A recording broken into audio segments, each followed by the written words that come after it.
Walter కీర్స్ గారు ఆయన జీవితం గురించి చెప్తున్నారు కదా. ఆయన ఎప్పుడైతే భగవాన్ సన్నిధికి వెళ్ళారో, ఎప్పుడైతే ఆయన అనాత్మ నేను కాదని తెలుసుకొని ఆత్మ గురించి తెలుసుకుంటూ మొదలుపెట్టారో, నేను ఎవరిని అనే సాధన మొదలుపెట్టారో, ఆయనకి మహదానందం కలిగిందనమాట. అయితే ఆ ఆనందాన్ని పంచుకుంటూ ఆయన రోడాతో ఏమంటున్నారంటే, నేను అంత గొప్ప గురువుని పొందాను కదా, అందుకని నేను చాలా సంతోషంగా ఉన్నాను. అలాగే అందరూ కూడా, మిగిలిన వాళ్ళందరూ కూడా వచ్చి ఆ స్వామి వారి సన్నిధిలో ఉండాలి, ఆయన అనుగ్రహం పొందాలి, వాళ్ళు కూడా సంతోషంగా ఉండాలి అంటే బాగుండు అని ఆయన మాదానంద పడిపోతూ చెప్తున్నారనమాట. అంటే మిగిలిన వాళ్ళు కూడా ఏ ఆనందాన్ని అయితే నేను అనుభవిస్తున్నానో అనుభవాన్ని వాళ్ళు కూడా అనుభవిస్తే బాగుంటుంది కదా అని చెప్పేసి మామూలుగా ఆయన రోడా గారితో అంటున్నారు. ఎందుకంటే అప్పటికే మన భగవాన్ శరీరము చాలా అనారోగ్యంగా ఉంది కదా, చాలా తక్కువ సమయం కేటాయిస్తూ ఉండేవారు, చాలా తక్కువ సమయము జనాలను చూడడానికి సందేశానికి ఇస్తూ ఉండేవారు. కాబట్టి ఈయనకి డౌట్ ఏంటంటే స్వామి భౌతికంగా ఎంతో కాలం ఉండరు, ఎప్పుడు సద్గురువులు ఉండరు అనే మాట మనం వాడకూడదు. ఎందుకంటే వాళ్ళు భౌతిక శరీరం ఉన్నా లేకపోయినా సరే ఎప్పుడు విశ్వంత వ్యాప్తి చెంది ఉంటారు, వాళ్ళ అనుగ్రహం ఎప్పుడు మన మీద ఉంటూనే ఉంటుంది. కాబట్టి ఈయన ఏమన్నారంటే భౌతిక శరీరము ఇంకా బాగాలేదు కదా, కొంత అనారోగ్యంగా ఉంది కాబట్టి ఎంతకాలం ఉంటారో తెలియదు, కాబట్టి ఇంకా జనాలు వచ్చి ఆయన అనుగ్రహం పొందితే బాగుండు, నాలాగా వాళ్ళు కూడా చాలా ఆనందం సంతోషంగా ఉంటే బాగుండు అనుకొని ఆయనకున్న ఆనందాన్ని ఆయన వ్యక్తపరుస్తూ ఉన్నారు. అయితే అప్పుడేమంటారు ఆ రోడా గారు ఏమని చెప్తున్నారంటే, రోడా గారు ఎప్పటి నుంచో ఉన్నారు, ఈయన మాత్రం కొత్తగా వచ్చారు అని, ఆమె ఎప్పటి నుంచో ఉన్నారు కాబట్టి ఆమె ఏమంటారంటే ఇంతకుముందు ఎప్పుడో ఒక సంఘటన జరిగింది, దాని గురించి మీకు నేను ఒకసారి చెప్తానని చెప్తారన్నమాట. ఏమంటారు, ఒకసారి అంట ఏదో ఇద్దరు మనుషులు వచ్చి అక్కడ ఉన్నారట అని మాట్లాడుతున్నారంట.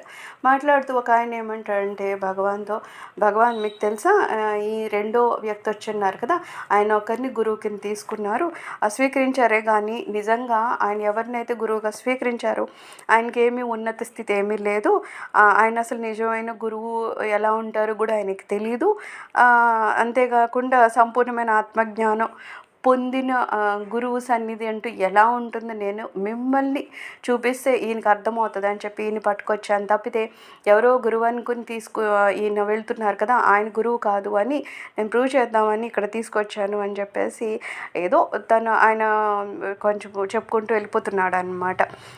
అలా ఏమంటున్నాడంటే నేను మీ దగ్గర తీసుకొచ్చాను కాబట్టి ఇతను ఏదో తప్పు త్రోవలో వేరే ఆయన్ని గురువు అని వేసుకొని వెళ్ళిపోతున్నాడు, కానీ ఆ తప్పు త్రోవకి వెళ్ళకుండా నేను మంచి త్రోవలోకి తీసుకురావడం కోసం మీ దగ్గర తీసుకొచ్చాను అని అలా చెప్తూ ఉంటుంటే భగవాన్ కంటే చాలా కోపం వచ్చిందంట.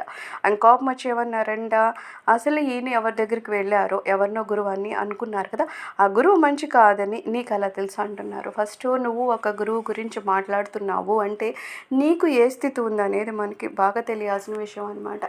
ఈ రోజుల్లో ఒక గురువు గురించి చాలా ఈజీగా మాట్లాడిస్తున్నారు, అందులో మన గురువు గారు మంచివాళ్ళు కానీ వేరే వాళ్ళ గురువులు ఏదో తక్కువైన వాళ్ళని, అవి ఎంత తప్పుడు అభిప్రాయాలు లేకపోతే ఎంత పాపంతో కూడుకున్నవే మనకు అర్థం కాకనమాట.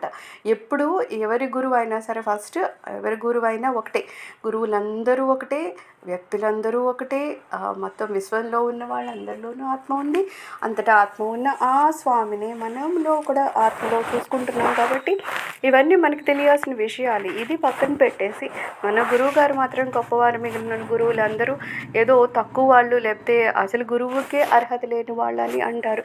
ఇంకా కొంతమంది అయితే ఇంకా పాపభూయిష్టంగా వాళ్ళ గురువుల్ని వాళ్ళు నవ్వుతూ హేళన చేస్తూ ఉంటారు. ఇలాంటివన్నీ ఏంటంటే కేవలం పైకి కనిపించడానికి భక్తులుగానో లేకపోతే శిష్యులుగానో అనిపిస్తారేమో తప్పితే నిజంగా వాళ్ళకి అలాంటి ఏదైనా పుణ్యఫలం వస్తుందా అంటే ఖచ్చితంగా రాదు కదా, పాపం కూడా వస్తుందని చెప్తారు. ఎందుకంటే మనకేమంటారంటే నువ్వు దేవుడిని కనుక కోపం పడేటట్టు చేస్తే, దేవుడు కనుక నీ మీద కోపగిస్తే గురువు రక్షిస్తారు, కానీ గురువు కనుక కోపగిస్తే దేవుడు కూడా రక్షించడంటారనమాట.